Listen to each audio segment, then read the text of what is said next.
اوکراینی‌ها اخیراً 3 خول ارزشمند به کف کردند و کوین دی بروینه کی بودنش را در میدان نشان داد. درود به کلی مخلصان فوتبال بزرگ. باز هم روزنامه یورو 2020 منظور شماست که 3 بازی دور دوم گروه‌های B و C را فراگیر است.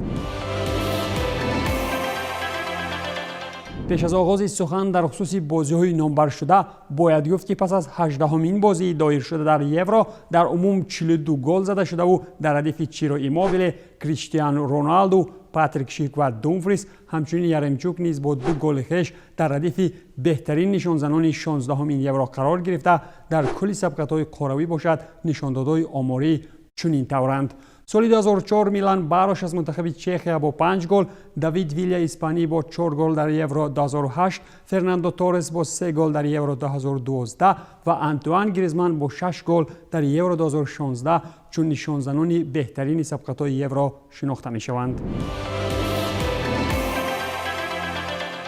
نخستین بازی دیروز برگزار شده باشد میان منتخب‌های اوکراین و مکدونیای شمالی در ورزشگاه آرنا ناسیونال کشور رومانیا بود که محض در همین بازی 2 تیم شکست خورده در دور اول گروه C از برای 3 خال نخست رقابتی سازگار نشان دادند. در هفته بازی مذکور اوکراینیا با نیروی کلان پیروزی آفر از دقیقه‌های نخست پیشتازی را به دست گرفته. الکی در دقیقه 29 نیم حمایتگر هجومکار وست هم یونایتد اندری یارمالنکو حساب را گشود. 5 دقیقه پس از گل نخست یارمچوک گل دوم را وارد دسته مکدونی‌ها نموده بود. پاسخ دقیق مکدونی‌ها زحمت‌های خوسه گرانپاندف در خط حمله، گل الیاس که پس از ضربه ناموفق پنالتی و قهرمانی خوسه دیمیتریفسکی بود که البته حتی برای برابر کردن حساب هم بسنده نشد. خلاصه مکدونیای شمالی دومین شکست را قبول نمود و اوکراینیا باشند با 3 خال نخست خویش از برای اشغال موقع دوم گروه C مبارزه می‌برند. دومین بازی سنه 17 میون که همچنین رقابت دور دوم گروه B به حساب می رفت دانیاگی‌ها را با بلگیاوی‌های مقتدر در ورزشگاه پارک کپنهاگن به هم آورد. نواسته به گل تیزکار یوسف پولسن در دقیقه دوم بازی حساس‌ترین لحظه این دیدار باز داشتن بازی در دقیقه دهم به خاطر دستگیری کلی نیمه حمایتگر مشکل قلب داشته دانیا کریستیان اریکسن محسوب می‌یابد که بار دیگر از همدلی و متحدی برای انسانیت نشان می‌دهد. خودی بازی باشد هرچند در نیمه اول با برتریت خوسه دانیاگو پیش می‌رفت، در نیمه دوم رقابت پس از سپری شدن 10 دقیقه بلگیاوی‌ها نخست با گل زده شده ترگان ازار حساب را برابر نمودند و سپس خود دی بروینه با استفاده از پرتافتی لوکاکو در دقیقه 74 پیروزی دومین منتخب بلگیا را تامین ساخت.